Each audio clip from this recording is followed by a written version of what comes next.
At this point in history, virtually every human on this planet is enslaved whether they know it or not. This is not the crude and primitive slavery of ancient times. It does not rely on whips and shackles to keep the oppressed in their place. These tools have been rendered obsolete by much more sophisticated methods. That most of the enslaved are unaware of their condition and would in fact argue fiercely that they are free is a testament to the effectiveness of these invisible chains. You've heard the expression money makes the world go round.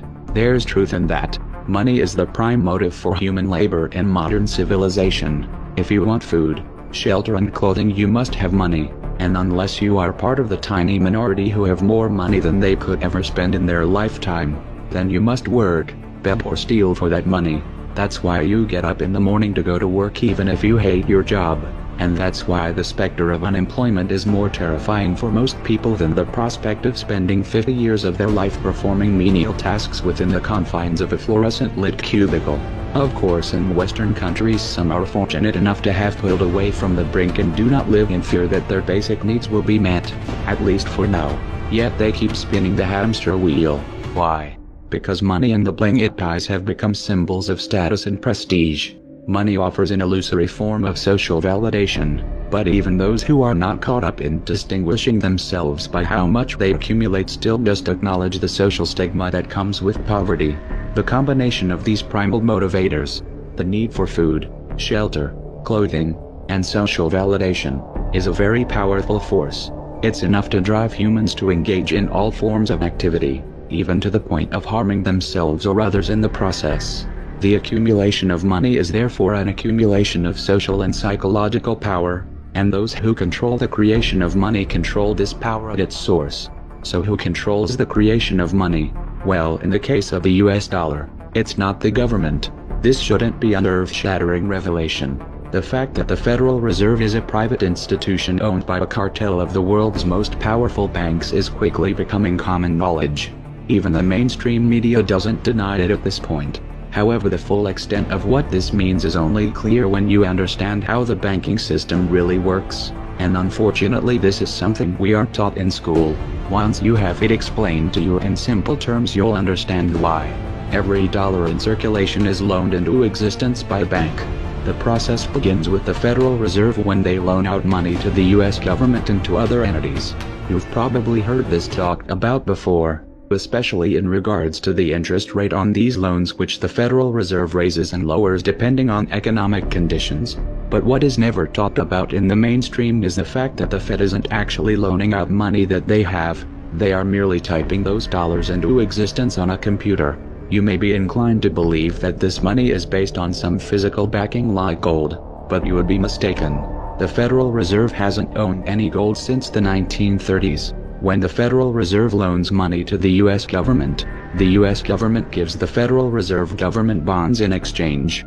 These bonds are simply written promises to pay back the money that was loaned to them with interest through taxation. So to be clear here, the government is taking out a loan from a bank that is creating the money out of thin air, and they're expecting you, the taxpayer, to cover that loan.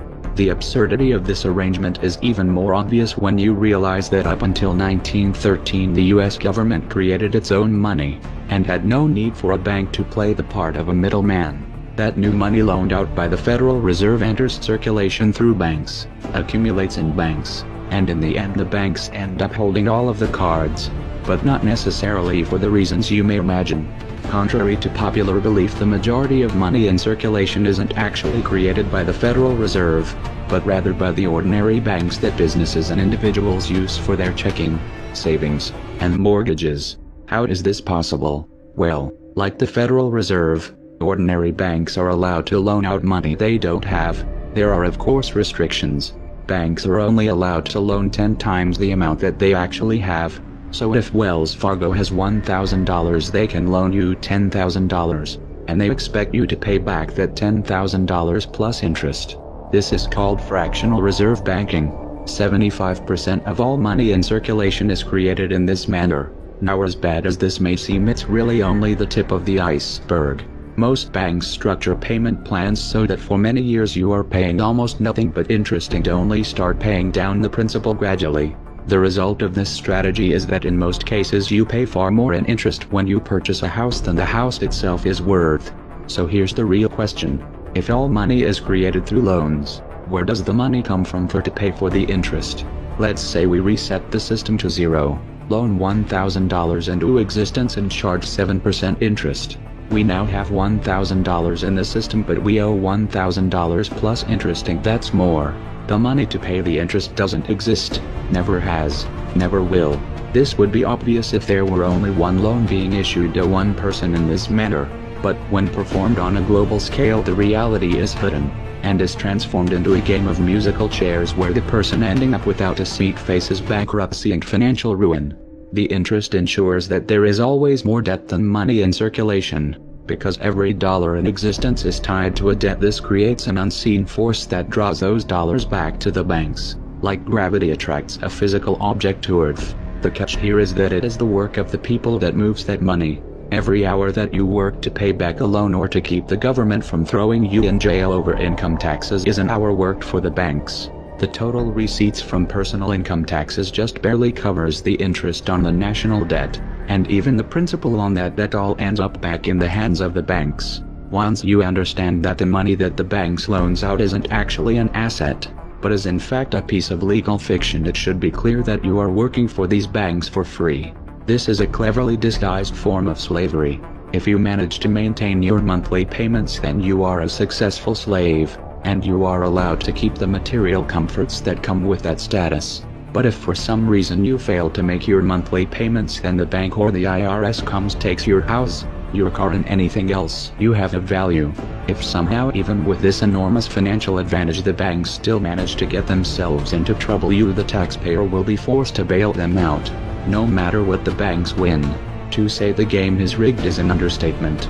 You might be inclined to think that if you live outside the United States and don't use dollars, then this situation has no bearing on your life. But you would be wrong. The dollar is both a world reserve currency and the only currency in which oil is sold on the global markets. This is often referred to as the petrodollar status. This means that wherever you live, whether your country is an oil exporter or an oil importer, you are affected. If your country is an oil importer, you are affected by the fact that in order to keep your country running, you have to acquire dollars. To acquire those dollars, you have to send goods and services to the United States or to someone else who did. You too are a slave to the bankers. Likewise, if your country is an oil exporter, you are affected by the fact that you send your oil to the US in exchange for this debt-based money. You are exchanging something of real and tangible value for digits on a screen. If for some reason the leadership of your country grows tired of this arrangement and tries to pull off of the dollar, you'll quickly find the United States military at your doorstep ready to open up a can of democracy on you. Iraq learned this the hard way when they switched their oil sales to euros in 2000, and Libya when they tried to organize a gold-based currency for Africa. Debt-based money is a masterpiece of social engineering, the ultimate tool of the ruling elite. And yet in reality the whole thing is nothing more than a construct of belief. Our chains are chains of the mind, and the path to freedom must also begin in the mind. If we want a better future for our children and grandchildren, we must work right now to reach a critical mass of awakening. That the dangers of excessive and unwarranted concealment of pertinent facts far outweigh the dangers which are cited to justify it. And there is very grave danger that an announced need for increased security will be seized upon by those anxious to expand its meaning to the very limits of official censorship and concealment. That I do not intend to permit to the extent that it's in my control. For we are opposed around the world by a monolithic and ruthless conspiracy that relies primarily on covert means for expanding its sphere of influence, on infiltration instead of invasion, on subversion instead of elections, on intimidation instead of free choice, on guerrillas by night instead of armies by day. It is a system which has conscripted vast human and material resources into the building of a tightly knit highly efficient machine that combines military, diplomatic, intelligence, economic, scientific, and political operations. Its preparations are concealed, not published.